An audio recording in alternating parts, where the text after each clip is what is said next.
ആൻഡ്രോ എസിലേക്ക് വന്നാൽ ഇപ്പോൾ പാമ്പ്ലാനി പിതാവിനെ മാത്രമാണോ ഉന്നം വയ്ക്കുന്നത്? അതല്ല, ഈ കത്തോലിക്ക സഭയിൽ തന്നെ ഒരു ഗൂഢാലോചന, രാഷ്ട്രീയ ഗൂഢാലോചന നടക്കുന്നുണ്ട്. ഒരു രാഷ്ട്രീയ പരീക്ഷണത്തിനുള്ള അവസരമായി ഉപയോഗിക്കുന്നുണ്ടോ? വരുന്ന തദ്ദേശ തെരഞ്ഞെടുപ്പും നിയമസഭാ തെരഞ്ഞെടുപ്പും മുന്നിൽ കണ്ടുകൊണ്ടുള്ളൊരു നീക്കം നടക്കുന്നുണ്ടോ? അത് മനസ്സിലാക്കി CPM നേതൃത്വത്തിൻ്റെ പ്രതികരണമാണോ പാമ്പ്ലാനി പിതാവിനെതിരെ ഇപ്പോൾ ഉയരുന്നത്? കേരളത്തിലെ രാഷ്ട്രീയ പാർട്ടികളിൽ ഇപ്പോൾ മതാടിസ്ഥാനത്തിൽ വോട്ട് ശേഖരിക്കാനുള്ള തിരക്കായ ഓട്ടത്തിലാണ്. BJP ഇത്രയും നാളും പണിയെടുത്തുകൊണ്ടിരുന്ന ക്രിസ്ത്യൻ സമുദായത്തെ എങ്ങനെ കൂടെ നിർത്താം എന്നുള്ളതായിരുന്നു. അതിന് മുൻപ് അവർ നോക്കിയത് ഈഴവ സമുദായത്തെ എങ്ങനെ കൂടെ നിർത്താം എന്നുണ്ടാക്കി ഒരു പാർട്ടി വരെ ഉണ്ടാക്കി, BDHS എന്ന് പറഞ്ഞൊരു പാർട്ടി വരെ ഉണ്ടാക്കി എന്നുള്ളതാണ്.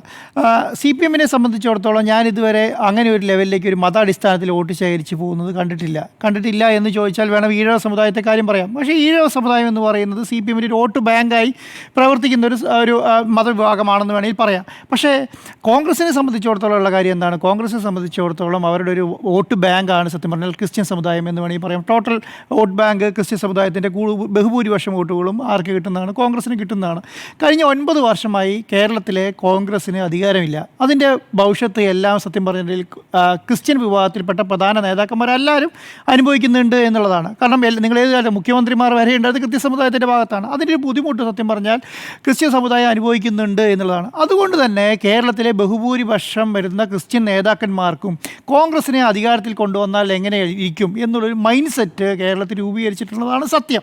ആ സത്യത്തിനെ നമ്മൾ എത്ര കണ്ണടച്ച് ഇരുട്ടാക്കിയാലും ഇരുട്ടാവില്ല എന്നുള്ളതാണ്. അതുകൊണ്ട് നിങ്ങൾ അടുത്ത കാലത്തെ എല്ലാം നമ്മൾ പണ്ട് മദ്യനിരോധനത്തിനെതിരെ ശക്തമായ നിലപാട് സ്വീകരിച്ച ആരാണ്? ക്രിസ്ത്യ സഭയാണ്.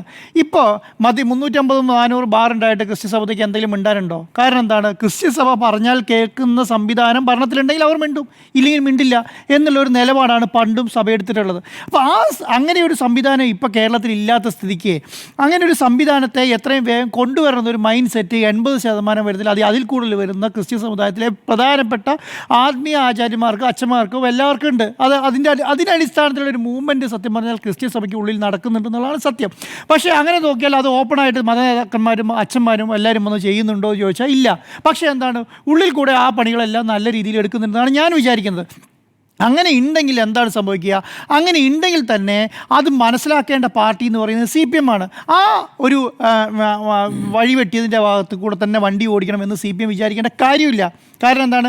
CPM അതിനൊരു വഴി ഉണ്ടാക്കി കൊടുക്കേണ്ട കാര്യമുണ്ടോ? ഇപ്പോൾ പാമ്പ്ലാനി പിതാവിനെതിരെ സംസാരിച്ച് കഴിഞ്ഞാൽ, പാമ്പ്ലാനി പിതാവിനെതിരെ സംബന്ധിച്ച് കേരളത്തിലെ ക്രിസ്ത്യൻ സഭകളുടെ ഒരു സ്ട്രക്ചർ അനുസരിച്ചിട്ട് ഒരു പിതാവിനെതിരെ പറഞ്ഞാൽ അത് ഏത് പിതാവായിക്കോട്ടെ, അത് ടോട്ടൽ ക്രിസ്ത്യൻ സമുദായത്തിനെതിരായിട്ടേ അത് ട്രീറ്റ് ചെയ്യപ്പെടുള്ളൂ. അത് നിങ്ങൾ ഏതിപ്പം സാധാരണ ഏത് ബിഷപ്പിനെതിരെ നിങ്ങൾ താമരശ്ശേരി ബിഷപ്പിനെതിരെ നീർഷി പരാമർശം ഉണ്ടായപ്പോഴും അത് ക്രിസ്ത്യൻ സമുദായത്തിനെതിരായിട്ട് തന്നെയാണ് അതിനെ ട്രീറ്റ് ചെയ്യപ്പെട്ടത്. ഇപ്പോൾ പാമ്പ്ലാനി പിതാവിനെതിരെ പരാമർശം ഉണ്ടായാലും അത് ക്രിസ്ത്യൻ സമുദായത്തിനെതിരായിട്ട് ട്രീറ്റ് ചെയ്യുള്ളൂ. അവിടെ നിങ്ങൾ പറഞ്ഞ പോലെ ലത്തീൻ, മലങ്കര, റോമൻ കത്തോലിക്ക എന്ന് പറഞ്ഞ ശൈലിയൊന്നും വരാറില്ല. പൊതുവായി വരുന്ന എന്താ? ക്രിസ്ത്യൻ സമുദായത്തിനെതിരെ നമ്മൾ ഇവിടെ വിഴിഞ്ഞല്ല, അവിടെ സ്ഥലത്തിൻ്റെ പ്രശ്നം വന്നല്ലോ എറണാകുളത്ത്, മുനമ്പം പ്രശ്നം ഉണ്ടായപ്പോൾ ലത്തീൻ വിഭാഗത്തിൽപ്പെട്ട ആൾക്കാരാണ് കൂടുതലുണ്ടായിരുന്നത്.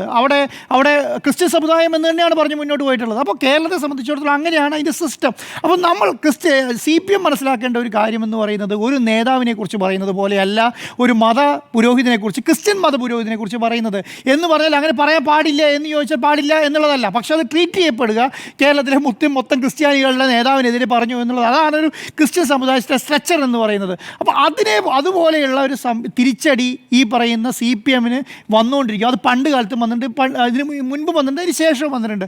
ഇനി അങ്ങനെ ഈ ഇലക്ഷൻ അടുത്ത് നിൽക്കുന്ന സമയത്ത്, പഞ്ചായത്ത് ഇലക്ഷൻ്റെ അറ്റത്ത് പോയി നിൽക്കുന്ന സമയത്ത്, നിയമസഭാ ഇലക്ഷന് 5, 6, 7 മാസങ്ങൾ മാത്രമുള്ള സമയത്ത് അങ്ങനെ ഒരു സംവിധാനം ഉണ്ടാക്കിയെടുക്കണോ? അങ്ങനെ ഉണ്ടാക്കിയാൽ അതിനെതിരെ വലിയ രീതിയിലുള്ള ഒരു ബെനിഫിറ്റ് ഇപ്പുറം കിട്ടുമോ എന്ന് ചോദിച്ചാൽ അത് ദോഷമായി CPMനെ ബാധിക്കും എന്നുള്ളതാണ്. എന്തുകൊണ്ട് അങ്ങനെ ബാധിക്കുമെന്ന് പറയാം. CPMനെ സംബന്ധിച്ചിടത്തോളം ഒരു ക്രിസ്ത്യാനി ബേസ്ഡുള്ള ഒരു പാർട്ടി CPMൻ്റെ കൂടെ അടുത്ത കാലത്തൊന്നും ഉണ്ടായിരുന്നില്ല.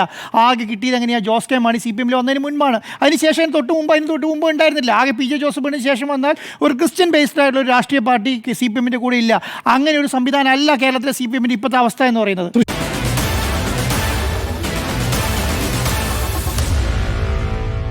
Meet the editors.